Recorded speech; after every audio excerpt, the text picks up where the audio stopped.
بسم الله الرحمن الرحيم وما أنتم بمعجزين في الأرض وما لكم من دون الله من ولي ولا نصير ومن آياته الجوار في البحر كالأعلام إن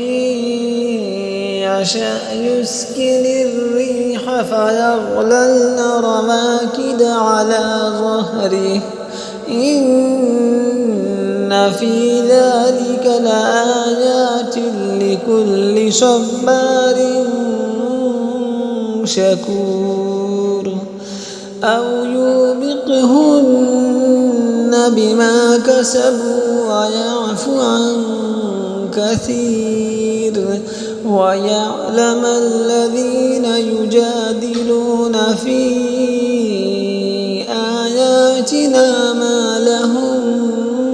من محيص فما أوتيتم من شيء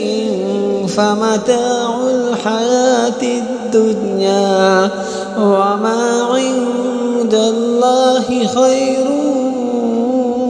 وأبقى للذين آمنوا وعلى ربهم يتوكلون والذين يجتنبون كبائر الإثم والفواحش وإذا ما غضبوا هم يغفرون